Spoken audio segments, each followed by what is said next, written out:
Hi guys! So, nandito ako ngayon sa Via Apia, dito sa Tagaytay. Ayan. Medyo madilim na. Ayan. Kasi tomorrow is a big day for me dahil ako po ay magre-report na sa trabaho upang nang sa ganun ay makapag-umpisa na kaagad-agad. Yung camera ko kasi, naiwan ko sa Manila. Pero from here, didiretso na ako ng Ortigas. Medyo madumi lang yung camera ko. Bukas papakita ko sa inyong Via Apia. Alam mo, sobrang ganda ng lugar na ito.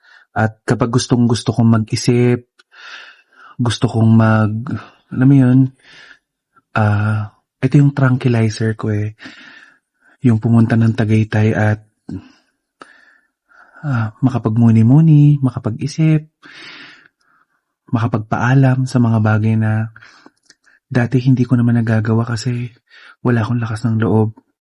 But tomorrow, ipapakita ko na sa inyo kung saan ako lilipat at kung saang istasyon ako. So, again, gusto ko lang pasalamatan si Tita Mayet de la Rosa for allowing me to stay here again. Maraming salamat po.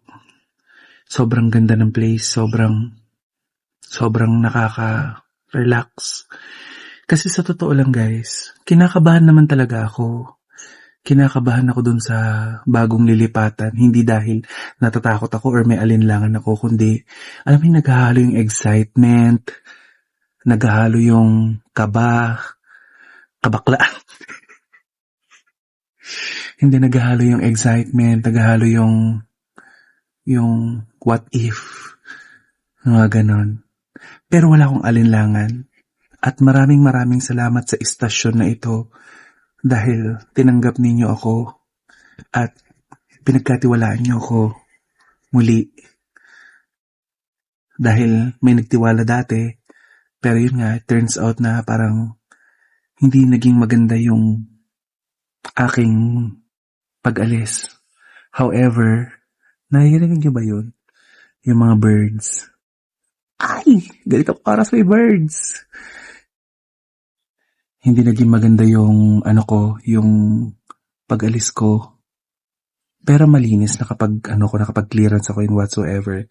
Yun nga lang, aminin ko naman na masama ang loob ko kasi halos 4 na taon mahigit kong inalagaan din yung programa. And ganun lang siya natapos. Anyway, panibago na naman, pagsisimula, panibagong workplace, panibagong working environment, mga taong makakatrabaho, and feeling ko naman mababait naman silang lahat. Ayan. So, bukas papakita ko sa inyo kung saan ako magtatrabaho. Excited na ako na ipakita sa inyo kung saan ako magtatrabaho and I'm so very happy. Maraming salamat po sa lahat ng mga nagmamahal sa akin sa loob ng ilang taon ko na pananatili. Of course, sa istasyong pinanggalingan ko. Medyo malakas yung aircon. So, bukas ko na ipapakita sa inyo at ipapakita ko din sa inyo ang Via Apia upang nang sa ganun ay kung sakasakali na mapunta kayo ng Tagaytay, this is the best place for you. Maganda tong lugar na to. So, yun lang guys. Good night. Kailangan ko magpa-fresh para maganda ako bukas sa pagpunta ko doon.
Sobrang homey, sobrang aliwala, sobrang linis, at sobrang accommodating ng mga staff nila.